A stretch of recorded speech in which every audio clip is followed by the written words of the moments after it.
Hi, it's Martha Blessing, and I am talking today about weight loss and also specifically for women in weight loss when they get to be a certain age, maybe in their 40s, pre, postmenopausal, and the challenges of, I just want to lose that 10 pounds. And I'm talking about a different approach and some of the things that need to be considered. And this is coming from a friend, a colleague, a cohort who reached out and was talking about one of her intentions was going to be, as part of our spring challenge, was to lose 10 pounds. And I asked her whether or not she had a plan to do that in place, because we do. We need a plan. We need to know how we're going to get from A to B to C to the N to Z. And without one, we cannot measure our results. We cannot figure out if we're successful. Obviously, in weight loss, it's easy. If you want to lose 10 pounds, when you get to that 10 pounds, then you've hit your goal.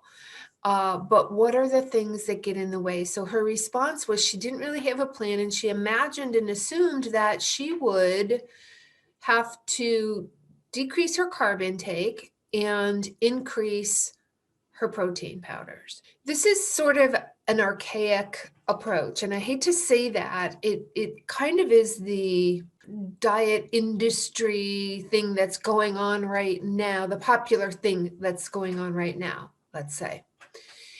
Ketotarian is the hot way to lose weight these days. But here's what I want to say about this. And why what I have to say is different is because if you don't understand underlying symptoms and core causes and address your individual needs, no matter what it is, weight loss, stress, insomnia, digestive disorders, chronic pain, the band-aiding the symptoms and the cookie cutters and not doing what's specifically right for you in your life at your stage of the game, you're not going to meet with results. And that happens to be my specialty, is uncovering the core cause of symptoms and health challenges and teaching you how to remove them. And usually there's an energetic component. So what I'm going to tell you about is how about combining the energetic component with that 3D, real world, physical, tangible approach. So in this case, I happen to know that this woman is of a certain age. Okay, let's just say that post-menopause or moving through menopause. And there's this idea about it's just so hard to lose weight. Well, we've got to work in alignment with where we're at. Now, at the recording of this video, we are in March of 2021. And so we are still in a pandemic, and we are still in some stress type modes and energy. So what's going on? What needs to happen? When we are stressed, we secrete more cortisol. When we are in that fight or flight response, which we have been, most of us, for a year now, 12 months, our body's not designed to be in that state for 12 months. And one of the things that happens is when we feel stress, our body's natural mechanisms kick in to crave certain substances. In our bodies, we're using a lot of energy to burn off. Like if we're eating carbs, we're stress burning that. And our body is craving the carbs because we're lacking energy, right? We're lacking energy because fight or flight has got us on this loop where we're using up all our cortisol.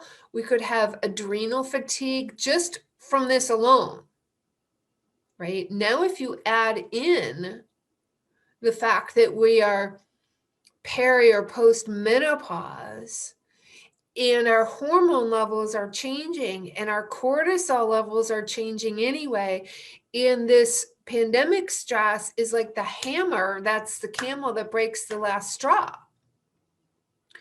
So The mind can say, our cerebral thinking mind can say, oh, I'm just going to cut back on carbs, but it's going to be challenging, right? Because our body's craving carbs during a stress time.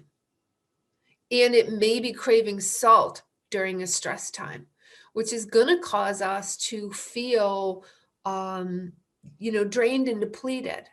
So how can this person have diet success, weight loss success? It's not just about diet.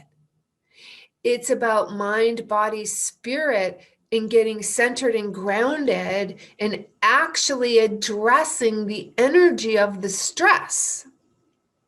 Because when we're in our heads and we're in that fight or flight all the time and worrying and fearful, then there's not enough energy down below running the circuits of our body, helping us to absorb and assimilate nutrients, helping us to, number one, create the serotonin, those feel-good hormones that we need to help us lose weight and want to exercise and want to do things that are positive and good for ourselves.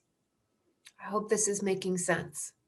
So, putting all these pieces together, you wouldn't think that meditation or mindfulness or stillness practice would be something you would do or could do to help you lose weight.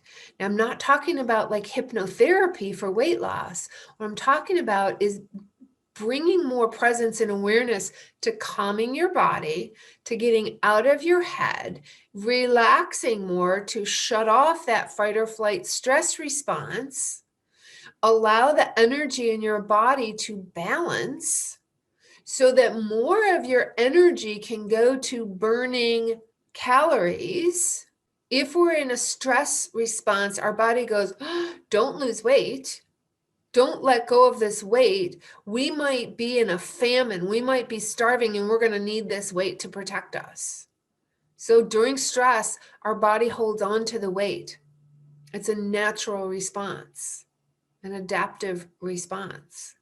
Decreasing stress, decreasing cortisol, getting out of the head, putting more energy in the body and more energy to the digestion so that you're absorbing and assimilating nutrients, you feel more satisfaction. Now, here's one of the really, really big key pieces in this, 2 pieces, is that serotonin, that feel-good hormone, guess where it's created? 90% of our body's serotonin that circulates in our mind to help us feel positive and happy is created in our gut, created in our digestive tract. So a weight loss program should not only include the movement and exercise and changing how much you eat or what you eat, but also creating a healthy gut biome. It needs to include the gentle detoxification. It needs to include fermented foods, probiotics, things that will help create a positive flora in your gut. So I hope this was helpful. It's never just about the food. It's never just about calories in, calories out. We've learned so much through science. I highly recommend addressing your gut biome, the health of your digestive tract, and then look at stress, moving your energy, managing your energy, getting out of your head, getting restful sleep, drinking more water, helping to flush toxins out of the body, keep things lubricated, keep things moving. A dry digestive tract does not work properly. An acidic digestive tract does not work properly. And if you would like some help with this, please reach out to me. I am happy to work with you on putting all of these pieces together so that you can find success in maintaining health or creating the next level of wellness that you desire. Thanks for listening. I'm Martha Blessing. You can visit my website for free tools at marthablessing.com/free tools. See you soon.